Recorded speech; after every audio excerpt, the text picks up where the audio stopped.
Bonjour et bienvenue dans cette nouvelle émission de Questions aux experts dédiée à l'occasion d'Octobre Rose au cancer du sein. Un enjeu de santé publique majeur puisqu'il s'agit du cancer féminin le plus meurtrier. 60 000 nouveaux cas et plus de 11 000 décès ont été recensés en 2017. Alors, symptômes, dépistage, traitements et nouvelles innovations, vous pouvez poser toutes vos questions en direct à notre spécialiste. Dr Saghachian, bonjour. Bonjour Barbara. Vous êtes cancérologue à l'hôpital américain de Paris, donc très bien placé pour répondre à nos abonnés. Expliquez-nous déjà, on nous demande quels sont les signes qui doivent alerter. Alors, la particularité du cancer du sein, c'est d'abord qu'il peut ne pas donner de signes au départ. Donc, c'est pour ça que le dépistage et le fait d'avoir une mammographie est extrêmement important. L'idée, c'est vraiment de détecter très tôt le cancer. Si on attend d'avoir des signes, ça peut être un peu tard. En tout cas, bien sûr, il faut être consciente de son corps et si on palpe une anomalie qu'on n'avait pas palpée avant, si le sein change de forme, si le mamelon se rétracte, tout ça, c'est des signes qui doivent vous amener à consulter pour ensuite éventuellement faire des examens. Est-ce que toutes les grosseurs sont cancérigènes ? Pas du tout. La plupart en fait, des masses qu'on palpe sont bénignes. Très souvent, chez les femmes en particulier jeunes, par exemple, on a des adénofibromes qui sont des choses totalement bénignes qui ne peuvent pas évoluer, ou des kystes. Un kyste, ça ne deviendra jamais un cancer. Donc non, une grosseur, ce n'est pas forcément un cancer, mais une grosseur, il faut aller regarder, faire une écho, une mammographie, éventuellement faire des ponctions. Et puis, dans la plupart des cas, heureusement, on rassure les femmes. Et alors, une question qui revient souvent, qu'est-ce qui stimule, qu'est-ce qui déclenche le cancer du sein ? Le cancer du sein, comme tous les cancers, est une maladie assez complexe. C'est vraiment un mélange de base génétique, on a une espèce de prédisposition génétique qu'on peut avoir au cancer. À ça s'associe nos modes de vie, ce qu'on mange, ce qui se retrouve dans l'environnement, les médicaments qu'on prend, l'hormonothérapie, la contraception, qui peuvent venir stimuler les cellules du sein et les transformer en cellules cancéreuses. Et puis surtout, c'est un phénomène qui vient avec le temps. Le cancer du sein, c'est un cancer qui survient en médiane à 65 ans et qui survient avec le vieillissement cellulaire. Donc c'est malheureusement une évolution presque naturelle aussi de la glande mammaire qui, à force, peut devenir développer une cellule cancéreuse. Et c'est vraiment une combinaison de tout ça qui donne un cancer du sein. Est-ce que la pollution ou les pesticides peuvent être des facteurs à risque ? On sait que l'alcool et le tabac le sont. Alors, pas le tabac. Pas le tabac. Oui, l'alcool est un facteur de risque tout à fait maintenant clair de cancer du sein et qui augmente, plus on boit, plus on augmente son risque. Donc, ça commence à partir de 3 verres d'alcool par jour, ce qui peut aller assez vite, pour peu que le soir, on boive un coup, à midi, un coup, ça vient assez vite. Et malheureusement, de plus en plus chez les femmes. Donc, l'alcool, malheureusement, c'est certain. Le tabac, c'est indirect. En fait, le tabac, c'est parce que les gens qui boivent fument un peu plus que le tabac a longtemps été considéré comme un facteur de risque, mais en fait, non. Sur l'environnement, c'est très compliqué de voir l'impact de l'environnement directement sur les cancers, parce que c'est des facteurs qui sont partout, et distinguer ce qui était la cause du cancer ou pas, c'est compliqué. Probablement, il y a un impact de l'environnement via nos hormones, mais aujourd'hui, ce n'est pas clairement démontré. Et les ondes émises par la Wi-Fi, les antennes ? Là aussi, il y a zéro preuve d'interaction possible avec le cancer du sein. Il y a quelques éléments autour des ondes et des tumeurs cérébrales, par exemple. Mais dans le cancer du sein, aujourd'hui, on n'a rien pour les incriminer.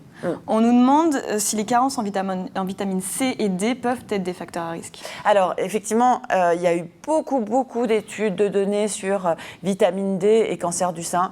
Il y a eu pas assez de vitamine D donne le cancer du sein, trop de vitamine D donne le cancer du sein. Finalement, les méta-analyses, quand on compile toutes ces données, aucun lien vitamine D, cancer du sein, et encore moins vitamine C, cancer du sein.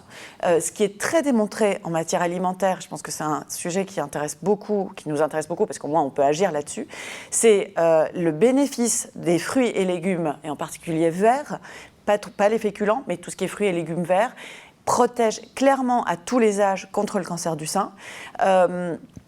Sur la viande, les données ne sont pas claires du tout. Sur les laitages, non plus. Mais vraiment, fruits et légumes verts, ça c'est certain, c'est protecteur du cancer du sein et pour beaucoup d'autres cancers aussi. Alors on sait que dans 9 cas sur 10, le cancer se guérit facilement s'il y a un dépistage précoce. Et c'est quoi précoce ? C'est quand ? Ah oui. Oui, c'est vraiment...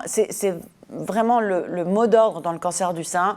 Détecter tôt, la tumeur est plus petite, il y a moins de ganglions qui sont potentiellement envahis, moins de risques que la cellule cancéreuse qui au départ est dans le sein aille se mettre ailleurs. Nous, ce qu'on veut éviter, et la seule façon de guérir les femmes, c'est de les détecter à un stade où le cancer est encore que dans le sein, où aucune cellule n'est allée se balader pour se mettre ailleurs. Et dans ce cas-là, avec la chirurgie et quelques traitements derrière, on peut guérir les femmes. Et donc, on imagine bien, plus c'est petit, plus c'est facile à enlever. Plus c'est petit, moins il y a de risque que des cellules partent ailleurs.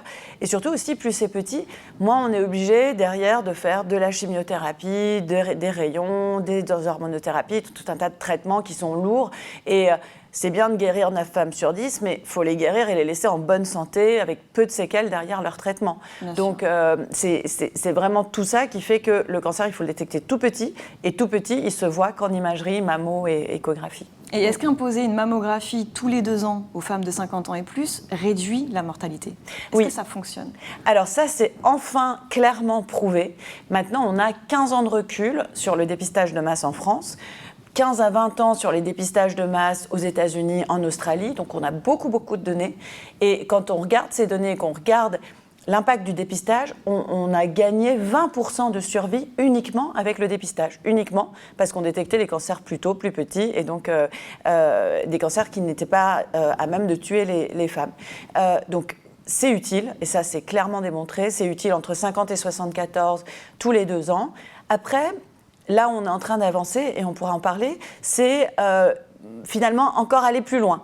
Ne pas faire de dépistage à des femmes qu'on considère à bas risque, et aujourd'hui, ça, on peut le déterminer, et leur dire non, vous êtes à trop bas risque, pas la peine d'aller faire des mammos tous les 2 ans. Et à l'inverse, détecter un peu plus tôt les femmes à haut risque. On sait que le cancer du sein, malheureusement, peut survenir dès l'âge de 30, voire enfin, surtout 40 ans. Entre 40 et 50 ans, c'est quand même 1/5 des cancers du sein en France. Et donc, pour ces femmes-là, il faut aussi réfléchir à du dépistage. Et quand est-ce qu'on sait qu'il faut faire une échographie après la mammographie? Alors ça, c'est le radiologue qui sait, en fonction du type de sein, de la densité des seins, s'ils sont très denses, pas tout à fait bien visibles en mammographie, ou parce qu'on a vu une anomalie en mammographie et il faut voir comment mieux comprendre cette anomalie par l'échographie. Donc ça, c'est vraiment le radiologue qui saura dire s'il a besoin d'une échographie en plus ou pas. Et il faut faire confiance. Et alors, est-ce que les résultats sont sûrs ou est-ce qu'on peut se faire peur pour rien? Ou au contraire, est-ce qu'on peut passer à côté de quelque chose? Alors, le dépistage de masse a permis vraiment d'augmenter considérablement la qualité des interprétations radiologiques, parce que les radiologues ont été formés, parce qu'il y a la double lecture, donc il y en a un qui regarde, et puis voilà, et un deuxième derrière qui confirme ce qui a été vu. Donc, il faut avouer que et la qualité des machines et la qualité des radiologues s'est considérablement améliorée. Après, on voit que des images. Savoir ce qu'il y a derrière ces images, c'est pas toujours sûr à 100%, et c'est pour ça que dès qu'on a un doute, il faut aller faire une biopsie et un prélèvement. Alors, question très intéressante, on nous demande si on peut avoir un cancer du sein pendant une grossesse. Malheureusement, oui.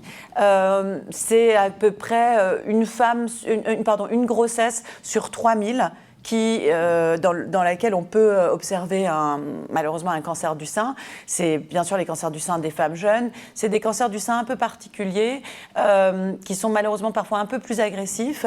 La bonne nouvelle étant que on peut les détecter et surtout on peut les traiter. On peut opérer pendant une grossesse, on peut faire des chimiothérapies pendant une grossesse. Il n'y a pas de risque pour l'enfant? À partir de la fin du premier trimestre, on peut faire tous les traitements. Donc ça arrive, mais heureusement, on peut guérir ces femmes aussi et qu'elles continuent leur grossesse. On nous demande également si les femmes qui allaitent sont protégées, immunisées. Oui, alors l'allaitement est un des facteurs de protection. Malheureusement, il peut ne pas suffire à lui tout seul. Et moi, j'ai beaucoup de femmes qui me disent « mais je ne comprends pas, moi j'ai allaité ». Bon, c'est un facteur de protection, comme les fruits et légumes, comme l'activité physique. Mais oui, l'allaitement, ça vous protège et ça doit faire du bien aux petits aussi. Est-ce que le cancer du sein est différent après la ménopause? Oui. Le cancer du sein, biologiquement, est différent après la ménopause. Alors, il est surtout beaucoup plus fréquent après la ménopause. Comme je vous disais, médiane d'âge 65 ans. Donc, la plupart des cancers... Est-ce qu'il peut être plus dangereux, plus invasif? Non, c'est plutôt le contraire. En fait, on sait que les cancers du sein des femmes plus jeunes est plus agressif, a une biologie plus différente en dessous de 40 ans. Après 40, c'est un peu les mêmes cancers après 40 et après la ménopause, mais ils sont plutôt hormonosensibles, c'est des cancers plus lentement évolutifs, ceux-là. Est-ce qu'on sait pourquoi ils sont plus invasifs chez les jeunes? Non, aujourd'hui, alors, il y a une part que sont les cancers génétiques, les cancers liés aux mutations, BRCA. Ceux-là, on sait pourquoi ils sont agressifs, c'est des formes assez particulières. Mais sinon, non, on ne comprend pas très bien pourquoi ces cancers-là. C'est des cancers différents, c'est pas la même chose. C'est pas des cancers liés au vieillissement cellulaire. Et il y a pas mal de recherches là-dessus. On nous parle du prix des traitements. Est-ce que toutes les femmes ont les mêmes chances ou est-ce que certaines sont pénalisées? C'est une très bonne question. Alors, en fait, ce qui est vrai pour tous les cancers, c'est que le niveau socio-économique est un déterminant majeur de la survie et de la bonne guérison. Pourquoi? Parce que quand on est dans un milieu favorisé, on va plus souvent voir son médecin, on fait ses mammographies, on n'a pas de problème d'accès à un médecin à l'hôpital, etc. Parce que tout n'est pas remboursé. Alors, sur le dépistage, par exemple le dépistage de masse, 50 à 74 ans mammo, c'est gratuit. C'est même une convocation qui vous est envoyée. Après, c'est vrai que les femmes qui spontanément vont faire des mammographies sont partiellement remboursées pour leur mammographie. Mais c'est plutôt vraiment d'avoir accès aux médecins, à l'hôpital, aux gynécos, aux structures spécialisées. C'est probablement ça qui change la donne. Et donc, il ne faut pas hésiter à se renseigner. Question très intéressante. Peut-on se passer de chimio dans le traitement du cancer du sein? Heureusement, oui. Et heureusement, on a de plus en plus de moyens.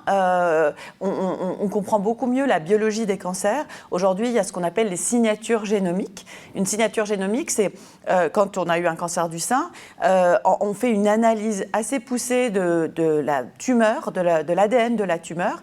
Et cette analyse permet de dire si cette tumeur est à haut risque, dans quel cas il faut faire de la chimio, au risque de rechute, ou si c'est une tumeur plutôt gentille, à bas risque de rechute, et dans ce cas-là, on peut se passer de chimiothérapie. Ça, c'est assez nouveau. Ça fait maintenant 5-10 ans qu'on a ce type d'outil. Le remboursement est en cours de discussion, donc voilà. Pour l'instant, on peut le faire pour tout le monde, et ça permet d'éviter de la chimio pour au moins un tiers des femmes. Et l'immunothérapie, on a ça aussi. Est-ce que vous pouvez nous en parler Oui, l'immunothérapie, c'est un sujet brûlant.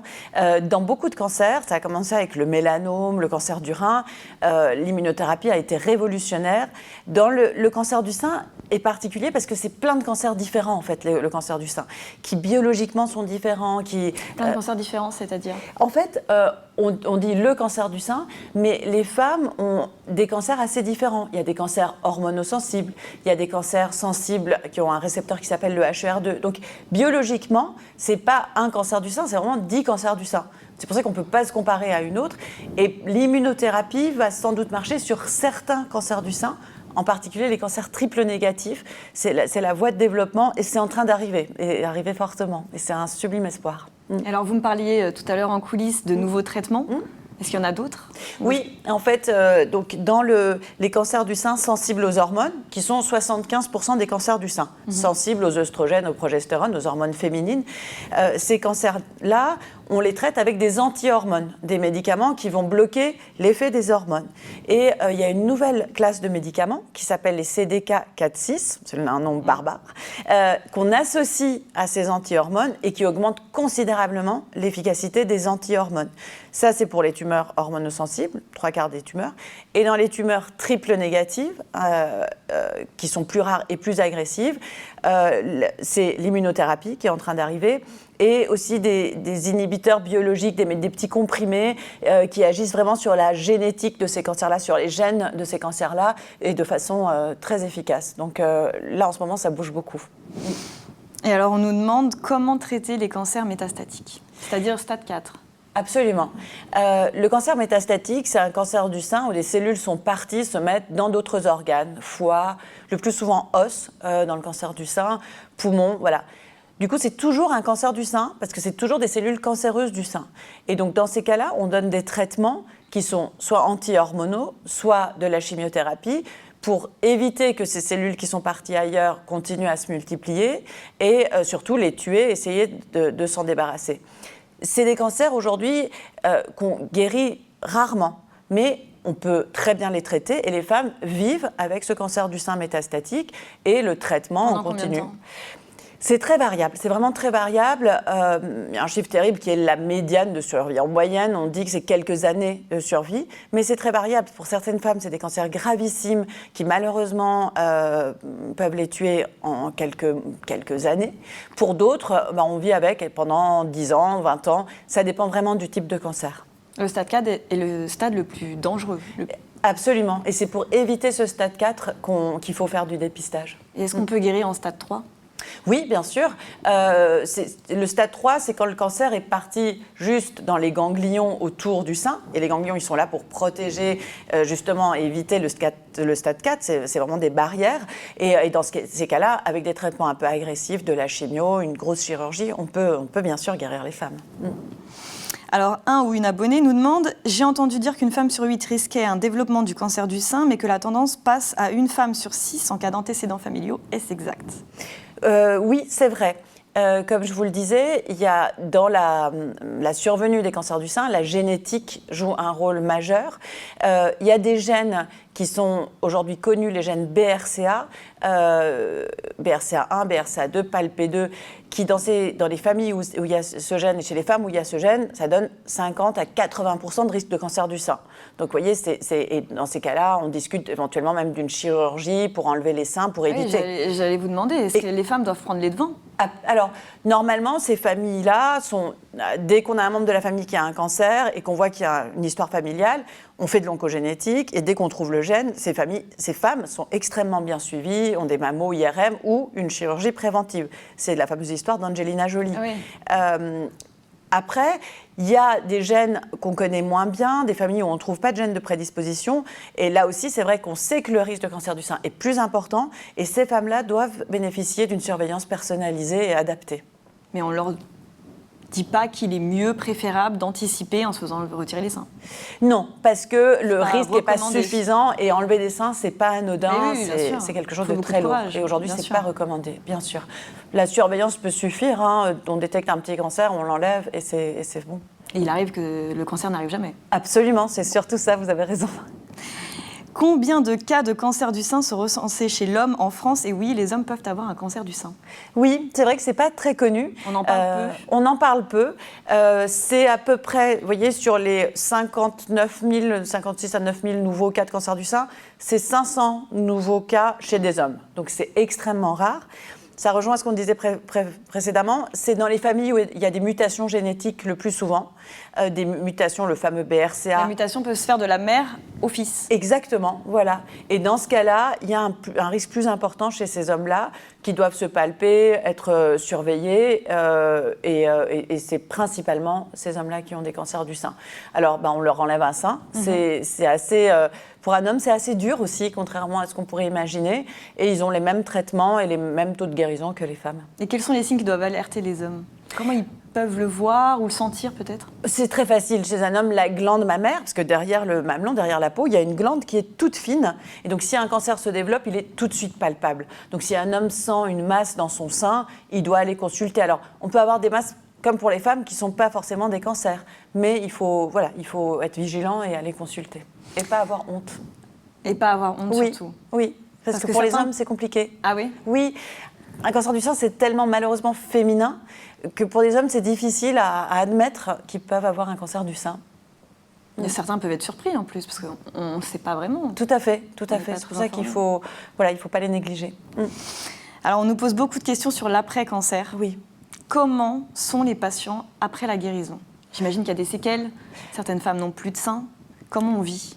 C'est une question aujourd'hui qui est vraiment au cœur de nos recherches et de notre attention, parce qu'on guérit 9 femmes sur 10 et que ces femmes vont vivre après un cancer avec des séquelles, le traumatisme d'avoir eu un cancer, traumatisme psychologique, avec la peur d'une éventuelle rechute, parce qu'on leur en parle tout le temps et qu'elles ont pendant souvent pendant 5 ans, voire 10 ans, des traitements pour éviter une rechute, donc elles sont encore là-dedans.